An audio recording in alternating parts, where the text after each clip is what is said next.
It's cold out there. I think it's something like minus 21 Celsius or something, which must be like, minus 50 degrees Fahrenheit. Freezing. Anyway, this lecture is called From Liberalism to a Liberal Foreign Policy. In the preceding lectures, I noted that you can read the Melian dialogue in such a way as to extract, particularly in Book 5, paragraph 90, the germs of an idea that was later fleshed out by thinkers like Kant to form liberalism, and in particular, the germs of the liberal approach to foreign policy. The passage in question, just to remind you, is that passage where the Melians say to the Spartans, say to the Athenians, a principle or a practice of fair dealing and equality is in the general interest of all mankind. All states will benefit from this practice of impartiality, fairness, and equality. And I think you can see in Kant an expansion of that into a fleshed out theory, which we've come to call liberalism. I think that liberalism, as Kant presents it, can be boiled down to two core ideas. One is that all states are equal, the idea of sovereign equality, and secondly, the idea that states will benefit from forming a confederation. So there's a commitment to, at a minimum, some form of international law, international institutions, and perhaps more generally, international ethics as an impartial code of conduct. Now, I think that more recently, liberal theorists of international relations have added a third element to liberalism. So not only do we get the idea of sovereign equality, an idea that's front and center in Article 2 of the UN Charter, for example. Secondly, a commitment to some form of international institutions of greater thickness, of greater limitations on sovereignty. Secondly, a commitment to some form of international institutions. And thirdly, and this is the new element, an element that appears, I think, in the post-war era only, is that all human beings. And thirdly, an idea that appears only in the post-war era, a commitment to human rights, an idea that there's some set of rights which define human dignity, a basic form of respect, and rule out as violations of human rights such practices as slavery, torture, invidious discrimination, deliberate starvation of the people, and so on and so forth. Now, with that as our point of departure, I want to just note how liberalism can turn into the basis of a foreign policy, a controversial foreign policy. And I think we can look at this foreign policy in the context of the post-war American experience. 1945 sees America become the dominant power. And from 1945 through to 2020, the United States is either the single global superpower, or it is the global superpower joint with one other country, whether the Soviet Union from 1945 to 1990, or China from, say, 2000 to 2022. But regardless of how we categorize the post-war era, we can't get away from the fact that the United States has been the dominant power. And in that period, 1990 to 2000, and perhaps even 1990 through to 2006, you see the US as the hyperpower, the single global superpower. And in that period, particularly under the administrations of Bill Clinton, George W. Bush, and even Barack Obama, you saw the United States pursue a policy that many other critics have said reveals the limitations of the liberal approach to international relations.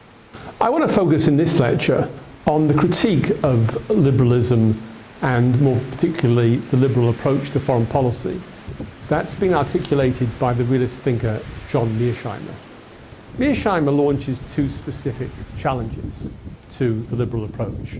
One, he thinks that liberals are committed to a doctrine of primacy, and secondly, he thinks that liberals are naive in their commitment to international institutions and the protection of human rights. He thinks that liberalism is doomed to fail because liberals deny the importance of realism and nationalism. Realism, as he understands it, emphasizes the role of balancing, and I'll come to that in a second, and nationalism emphasizes the importance of national self-determination. People seek self-government regardless of what liberals think they ought to seek. Let me begin first with this critique of primacy. What's primacy? Well, as I said, since 1945, the United States has been the dominant power. And a number of foreign policy thinkers have argued that the United States and a number of foreign policy intellectuals throughout the post-war era have argued that the United States should use its power to assert a policy of primacy on the Eurasian continent. Now, by Eurasia, we mean that stretch of land from, say, Ireland in the west, all the way through to Vladivostok and in Russia. So it includes all of West Europe, all of Central Europe, all of East Europe, Russia, the Middle East, China, Japan, South Korea. It's that huge continent. It's basically every part of the globe other than Africa and the Americas. And proponents of primacy argue that the United States should ensure that it is the ultimate arbiter. It controls the fate of Eurasia. It should not let a power arise on Eurasia, whether in the West, in Europe, or in the East, in China and Japan. The United States should be the ultimate power player. And that's primacy. And people are critical of primacy, both on the left and the right. And critics of primacy have grown in importance after the disasters of US foreign policy since 9/11. The fact that the United States essentially lost the war in Afghanistan, lost the war in Iraq, and made a hash of it in Libya, and also, I guess, also Syria too. So these critiques of primacy are now front and center in all debates. And the alternative to primacy, and this is a position that Mearsheimer defends, is restraint. Proponents of restraint argue that Eurasia isn't as important as the primacy people point out. The United States is safe and secure in the Americas, and it can rely on what's known as offshore balancing to guarantee its interests. Offshore balancing involves just watching from a distance what's going on in Eurasia, and when necessary, tilting helping out the side that's weaker, the side that you need on your side to cause problems for the rising power. Remember that distinction between rising and ruling powers that we encountered in the week on Thucydides? Well, offshore balancing means keep your eye on rising powers and form alliances, maybe with financial aid, maybe some military aid, throw grit in the wheels of the rising power. But whatever you do, don't commit yourself to fighting a war on that continent. Don't get involved in any military conflict, and steer clear of things that don't matter that much. And Ukraine is, for people like Mearsheimer, one of those issues that don't matter that much. If Russia wants to invade Ukraine, go for it. Nothing to do with the US. Doesn't affect their central interests. And maybe Europeans might feel differently, but that's their problem. That is restraint. And Mearsheimer argues that liberals have a great difficulty with restraint. Liberals are intellectually, ideologically committed to some form of primacy. Why? Well, and this is where the second part of his argument kicks in. The first part of the argument, this critique of primacy, could apply to old-style conservatives, old-style realists. A lot of realists in the post-war era have been advocates of primacy. But he thinks liberals can't avoid primacy. They're just ideologically committed to it. Why? Well, he thinks it's because of the liberal commitment to international institutions and their commitment to human rights. For someone like Mearsheimer, the source of stability in the international system is sovereignty. There are 192 states in the world, and sovereignty gives all of those states a certain level of protection.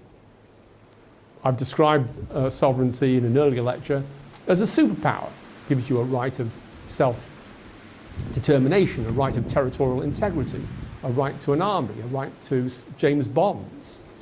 And the problem, from Mearsheimer's perspective with liberalism, is that both international institutions and human rights undercut, limit sovereignty. International institutions, whether international law or a fully fledged European Union confederation, impose limits on state behavior. They say states simply can't rely on their own power to get what they want. They must subject themselves to a court, a law, an arbiter who limits sovereignty. And that limitation on sovereignty is, for Mearsheimer, a source of instability. Because the limitations that liberals seek to impose are going to privilege liberal states and burden illiberal states, autocratic states. Now, that leads us to the second criticism, a linked criticism. Liberals are committed to human rights. And the doctrine of human rights, whatever else it does, it limits sovereignty in the sense that anyone committed to human rights is committed to the idea that some states are better than others. Some states protect human rights more reliably, more effectively, more comprehensively than other states. A proponent of human rights is going to say there's a fundamental moral difference between Sweden, Norway, and North Korea. There's a difference between Russia and Germany. They protect one state, Germany, Sweden, protects human rights much better than another state. And the doctrine of human rights imposes a limitation on sovereignty. It sets up a different standard of judgment and reveals some states as being morally superior than others. And in extremis, at the most extreme end of the liberal commitment to human rights, there's a view that states that violate human rights ought not to be accorded sovereignty at all. They ought to have the right of territorial integrity, the right of self-determination taken away from them. And from Mearsheimer's perspective, this is a disaster. This leads to an extremely interventionist, an extremely aggressive foreign policy, and it leads to the mess that the United States gets into, from his perspective, in the Bush and in the Bush administrations, and to a certain extent in the Obama administration. The answer, the solution for a realist like Mearsheimer is to recognize that realism teaches that sovereignty is a source of stability, and that a balancing action, the balance of power, can supply all the security you need. You don't need primacy. And let's get away from this naive universalism, this belief that all human beings, no matter from what culture, no matter from what tradition, no matter from what historical background, all have the same individual rights. For Mearsheimer, they don't. Cultures, traditions, religion matter. What counts as a violation of a right in America might not count as a violation of a right in Saudi Arabia. If Saudi Arabians wish to deprive women of the right to drive, if they wish to chop people's heads off who insult the king, that's their business. And we shouldn't view that as in any way delegitimating them. And if only we could get rid of liberalism, we'd all be safer and we'd all live happily ever after. Thank you.